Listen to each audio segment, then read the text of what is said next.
ஆம்பளை சவுண்ட் கேட்டால் இதான் முறிஞ்சிடும். குழந்தைய சுமந்திருக்கிற கவலை என்ன, இந்த புள்ளை வாப்பா பார்க்க முடியலையே ஒரு கவலை ஏக்கும். எந்த ஒரு ஆண்மகனும் எந்த ஒரு மத தலைவர்களும் இஸ்லாத்தை நோக்கி விரல் நீட்டி இதுல கொடுமைப்படுத்துகிறது, அநியாயப்படுத்துகிறது என்று விரல் நீட்டி யாரும் சொல்ல முடியாத அளவுக்கு தான் இஸ்லாம் மார்க்கம் இருக்கிறது.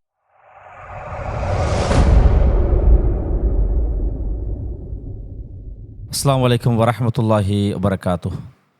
அன்புக்குரிய இஸ்லாமிய சகோதர சகோதரிகளே, ஸ்டேஜ் டிவியின் ஊடாக பலதரப்பட்ட தலைப்புகளை மக்கள் மத்தியிலே நாங்கள் தெளிவுபடுத்தி வருகிறோம்.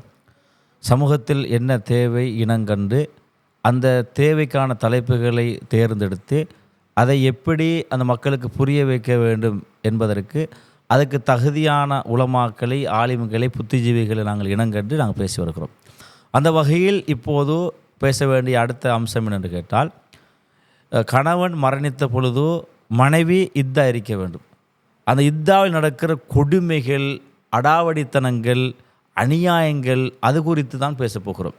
இந்த கொடுமைகளை பார்க்கிற பொழுது மாற்று மத அன்பர்கள் இதை அவங்க தெரிந்து கொண்டால், இஸ்லாமிய மார்க்கம் காட்டு மிராண்டித்தனமான மார்க்கம் என்று சொல்லி இஸ்லாத்தை விட்டு தூரமாகிற, இஸ்லாத்தையே நெருங்கி பார்க்காத, அதை வைத்தே சமூகத்துக்கு மத்தியில் அந்த மக்கள் மத்தியில் விமர்சன கண்ணோட்டத்தோடு சொல்லுகிற அளவுக்கு அவ்வளோ கொடுமை நடக்கிறது. இது சாதாரண கொடுமை கிடையாது. இது இன்றைக்கு இலங்கை நாட்டிலே அதிகமான உலமாக்கள் இது குறித்து பேசுவது கிடையாது. அந்த பள்ளி நிர்வாகம் இது குறித்து மக்களுக்கு தெளிவுபடுத்துவது கிடையாது. பாதிக்கப்படுவது பெண்கள். சாதாரண கொடுமை கிடையாது. இந்த கொடுமைகளை கண்டிப்பாக அதை நாங்கள் தெளிவுபடுத்த வேண்டும், சொல்ல வேண்டும்.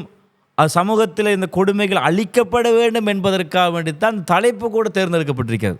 எனவே இந்த தலைப்பை நீங்கள் சமூக மயப்படுத்துங்கள், ஒவ்வொரு ஊருக்கும் போய் சேரட்டும், ஒவ்வொரு நிர்வாகத்தும் இது பார்க்கட்டும் என்பதற்காக வேண்டி நாங்கள் பேச இருக்கிறோம். அதில் கொடுமை என்னென்று கேட்டால், கணவன் மரணிக்கிற பொழுது ஒரு மனைவி கவலைக்குள்ளாக்கப்படுவாள். எப்படிப்பட்ட கவலைக்குள்ளாக்கப்படுவாள்? தொடர்ந்தேச்சியாக வீட்டில் சங்கமித்து மகிழ்ச்சியாக இருந்து சந்தோஷமாக இருந்து இல்லற வாழ்க்கையை பகிர்ந்து கொண்ட அந்த கணவன் மூலமாக குழந்தைகள் கிடைத்து, இப்படிப்பட்ட ஒரு மனைவி கணவனை இழக்கிற பொழுது எவ்வளோ கவலை. வீட்டில் அணிந்திருந்த ஷேட் இருக்கும், வீட்டில் அவர் பேசின ஆடியோக்கள் இருக்கும், அதுபோன்று பிள்ளைகளோட சிரித்து பழகின ஒன்று கூடின அந்த கண்ணுக்கு அது வந்து சேரும். இவையெல்லாம் கண்ணுக்கு முன்னே வந்து சேருகிற நிலையில் கணவன் மரணித்த பொழுது எவ்வளோ பாதிக்கப்படுவார். இந்த மாதிரி நிலையில் அது இவங்களுக்கு கொடுக்கப்படுகிற அந்த கொடுமை இருக்குத்தானே பாதிப்புக்கு மேல் இன்னும் பாதிப்பு ஏற்படுத்துகிறது. சொல்வார்கள், மரத்தால் உளுந்தவனுக்கு மாடு ஊற்றுவது போல ஏற்கனவே மரத்தால் உளுந்து கை உடைஞ்சி கால் உடைஞ்சி நிற்கிறான். அதுக்கு மேலால் மாடு கேறிட்டு போன இன்னும் எவ்வளோ துக்கப்படுவான். இருக்கிற உடைஞ்ச காலை விட இன்னும் பன்மடங்கு வேதனைக்கு உள்ளாக்கப்படுவான். அது மாதிரி தான் நிலைமை. கணவனை இழந்த ஒரு கவலை. அதோடு சேர்த்து என்ன நடக்குது தெரியுமா? இந்த பொம்பளை வெளியே போகவே கூடாது, இதா தனி வேலி போடுகிறார்கள். ஒவ்வொரு ஊர்லேயும் வித்தியாசம் இருக்கும். அதுக்குன்னு தனி இதா வேலி போட்டு ஆங்காங்கே ஓட்டைகளை அடைத்து வெளி உலகம் தெரியக்கூடாது. ஜெயில் கைதியை விட மோசமாக இருக்கிறது. ஜெயிலில் கூட நடக்கும் தெரியுமா? வெளி உலகத்தை போகாவிட்டாலும் கூட வானத்தை பார்க்க முடியும், 4 பேரோடு பேச முடியும், 4 பேரோடு கதைக்க முடியும். ஆனால் இங்கே நடக்க தெரியுமா? வீட்டுக்குள்ளே அடைத்து விடுகிறார்கள். ஜெயில் கைதியை விட படும் மோசமான நிலைமைக்கு உள்ளாக்கப்படுகிறார்கள். இந்த கொடுமைகளை வார்த்தையால் சொல்ல முடியாத அளவுக்கு மன ரீதியாக ஒவ்வொருத்தரும் கவலையோடு பேசுகிற அளவுக்கு கொடுமை நடந்து கொண்டிருக்கிறது. அந்த பெண்மணி அந்த கவலையிலும் இதை யார்கிட்ட நான் போய் சொல்லுவது? என்னை அடைத்து வைத்திருக்கிறார்களே. குடும்பத்தில் எந்த அளவுக்குண்டா, இப்போ இந்த சாட்சி போகிறதுக்கு ஒரு யார் மூத்த போயிட்டாங்க, சாட்சியாக மூத்த போயிட்டார். எனக்கு சாட்சி. இப்போ நான் சாட்சின்னு யார்? என்னுடைய உம்மாவுடைய சகோதரி. இப்போ நான் மகரம் தானே, ஆனால் நான் போகல. அது சொந்த சகோதரியுடைய மகன் போக முடியாது. அதுக்கண்டு சில வரையறை வைத்திருக்கிறார்கள். இவர் தான் போகலாம். மகரமான உறவுகளோட போகக்கூடாது என்று ஒரு தடை விதித்து குறிப்பிட்ட ஆட்கள் மட்டும்தான் வர வேண்டும். வெளி சவுண்ட் கேட்கக்கூடாது, ஆம்பளை சவுண்ட் கேட்கக்கூடாது. ஆம்பளை சவுண்ட் கேட்டால் இத்தா முறிஞ்சிடும். அடுத்த ஆம்பளை வந்து பார்வை கொண்டால் இத்தா முறிஞ்சிடும். 4 மாதம் 10 நாள் வந்து இத்தா இருக்கவனு கணவன் மூத்தா போனால் 4 மாதம் 10 நாளும் வந்து அதுக்கடையில் எந்த ஆம்பளை கண்ணில் பற்றக்கூடாது, சவுண்ட் கேட்டுறக்கூடாது. அப்படி கேட்டால் இத்தா முறிஞ்சா அவள் ஏற்கனவே கவலைப்பட்டு அடைக்கப்பட்டு உள்ளுக்கு இருக்கிறாள். 10 நாள் போகிறது, 15 நாள் போகிறது, 20 நாள் போகிறது. திடீரென்று ஒரு ஆம்பளை புள்ள உள்ளுக்கு நுழைஞ்சா இத்தா முறிஞ்சிடும். ஏற்கனவே 10 நாள் கடந்ததே கஷ்டப்பட்டு கடத்திட்டனே, இதுக்கு ஆம்பளை பொடியன் உள்ளுக்குள் நுழைஞ்சி சின்ன பொடியன் நுழைஞ்சி இத்தா முறிக்க வச்சுட்டானே என்று ஏங்கி கவலைப்படுகிற, எனக்கு விடிவு கிடைக்காதா, என்னுடைய அந்த நாள் முடிவடையாதா, 4 மாதம் 10 நாள் எப்போ முடிவடையும் என்று கவலைப்படுகிற ஒரு நிலையை நாங்கள் பார்க்கிறோம் என்றால் எந்த அளவுக்கு வைத்திருக்கிறான்னு கேட்டால், கர்ப்பிணி தாய்மார்கள் அந்த இத்தா வீட்டுக்கு போகக்கூடாது, துக்கம் விசாரிக்க போகக்கூடாது. காரணம், அதுக்கு இதில் கருவழிக்கிறது ஆம்பளை பிள்ளையாக இருந்தால் அது பார்வை கொண்டுரும், அப்போ இத்தா முறிஞ்சிடும்னு சொல்லுகிறார்கள். சுபஹானல்லாஹ். குர்ஆன் சொல்லுகிற செய்தி முதலாவது பாருங்கள். வல்லதீன துவஃபவுன மின்கும் வயதரூன அஸ்வாஜன், கணவனை விட்டு சென்ற மனைவிக்கு எத்தரப்பஸ் நபி அம்புசிஹின்ன அர்பாத் அஷ்ஹுரின் வாஷ்ரா, 4 மாதம் 10 நாள் இதாரிக்கும். தொடர்ந்தும் அல்லாஹ் சொல்கிறான், எப்படி தெரியுமா, ஓலாத்தில் அஹ்மாலி அஜலஹுன்ன ஐயலான ஹம்லஹுன்ன, கற்பிணி தாய்மார்கள் குழந்தை பிரசவிக்கும் வரைக்கும் இதாரிக்கணும். இப்போ பாருங்கள், கொடுமையை நீங்கள் வந்து ரெண்டையும் இணைச்சி பாருங்கள். இப்போ வந்து நாளைக்கு கணவன் மூத்த போயிட்டார், மூத்த போய் 2 நாளில் குழந்தை கிடைச்சிட்டு 2 நாள் இதான் முடிஞ்சிட்டா இவருக்கு ஒரு கஷ்டமும் இல்லையே. நான் கேட்குறேன், நீங்கள் சொல்வதெல்லாம் கருவில் இல்லாத பெண்ணுக்கு மட்டும்தான் இந்த கஷ்டம் நஷ்டமா? அப்படி இஸ்லாம் வைக்குமா? அப்போ குழந்தை கிடைச்சா இதான் முடிஞ்சிட்டாலே 4 மாதம் 10 நாள் இருக்கிற பொம்பளை யோசிக்கிறாள், நான் கணவன் மூத்தா போகும்போது எனக்கு ஒரு குழந்தையை தந்துட்டு மூத்தா போயிருக்கலாமே. குழந்தை தந்துட்டு மூத்தா போனால், அதுவும் மூத்தா போகிற நேரம், இந்த மூத்தா போகும்போது 8 மாதம் கற்பிணியாக 9 மாதம் கற்பிணியாக இருக்கிற நிலையில் என் கணவன் மூத்தா போனால் எனக்கு இதான் இருக்காது, ஒரு 5 நாள் இதான் முடிஞ்சிருக்குமே, 10 நாள் இதான் முடிஞ்சிருக்குமே என்று அப்படி யோசிக்க வைக்குதா இல்லையா? அடுத்தது, சரி 8 மாதம் கற்பிணியாக இருக்கிற நிலையில் கணவன் மௌத்தா போனால் இந்த கொடுமைகள் எவ்வளோ மிகப்பெரிய கொடுமையாக மாறுமே. எல்லாம் அடைச்சி உள்ளுக்கு வச்சுக்கிறாங்க. ஏற்கனவே வந்து குழந்தையை சுமந்திருக்கிற ஒரு கவலை வேறு. குழந்தையை சுமந்திருக்கிற கவலை என்ன, இந்த புள்ளை வாப்பா பார்க்க முடியலையே ஒரு கவலை ஏக்கம். 2வது கவலை வந்து அந்த ஏற்கனவே வருத்தத்தோடு உள்ளுக்குலாம் இருக்கணும், அடைச்சி போட்டு வச்சுக்கிறாங்க. அந்த இந்த மாதிரி ஒரு நிலைமை. அப்போ கவலைக்கு மேல் நிலைமை ஏற்படுதா இல்லையா? இதுக்கு இஸ்லாம் காரணம் இல்லை. இஸ்லாம் காட்டும் பிராண்டித்தனமான மார்க்கம் கிடையாது, அறிவுபூர்வமான மார்க்கம். எந்த ஒரு ஆண்மகனும் எந்த ஒரு மத தலைவர்களும் இஸ்லாத்தை நோக்கி விரல் நீட்டி இந்த இதில் பிரச்சனை இருக்கிறது, இதில் கொடுமைப்படுத்துகிறது, அநியாயப்படுத்துகிறது என்று விரல் நீட்டி யாரும் சொல்ல முடியாத அளவுக்கு தான் இஸ்லாம் மார்க்கம் இருக்கிறது. அழகான மார்க்கம், அற்புதமான மார்க்கம். எனவே இத்தா என்பது என்ன தெரியுமா? இத்தா பொறுத்த வரைக்கும் 4 மாதம் 10 நாள் வந்து எதுக்கு வைத்திருக்கிறது தெரியுமா?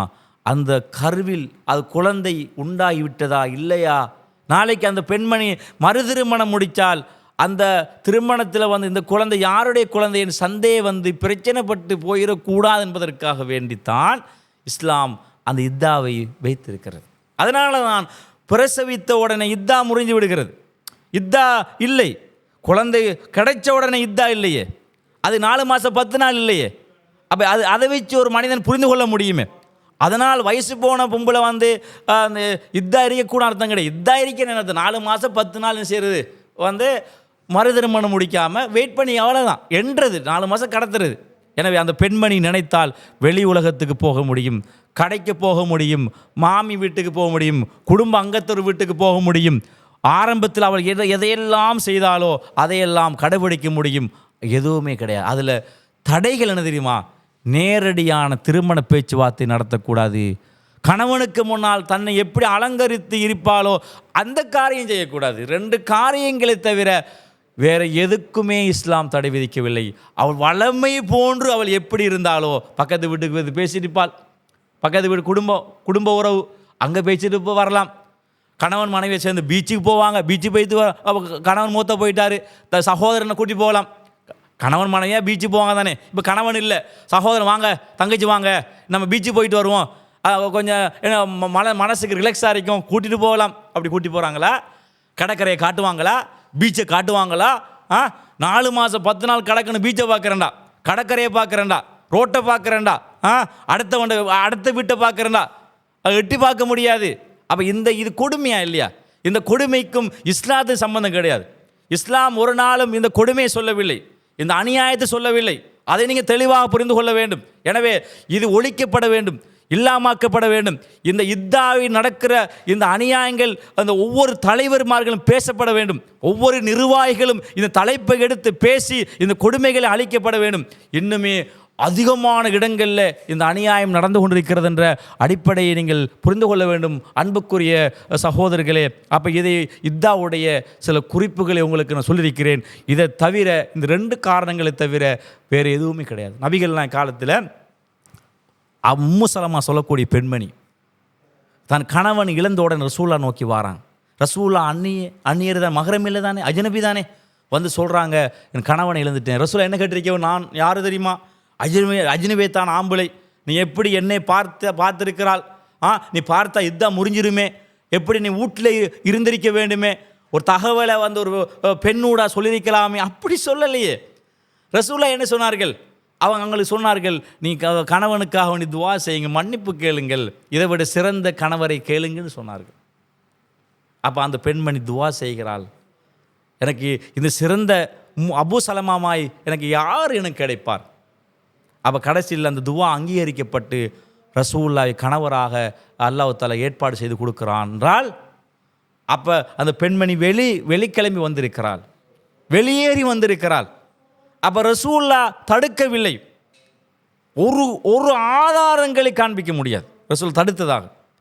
அப்போ எனவே வீட்டில் வந்து அதை ஜொப் செய்கிற ஒரு மனைவி, கணவன் மூத்தா போயிட்டாங்க, இப்போ பிள்ளைகளுக்கு சாப்பாடு கொடுக்கணும், என்ன செய்வாள்?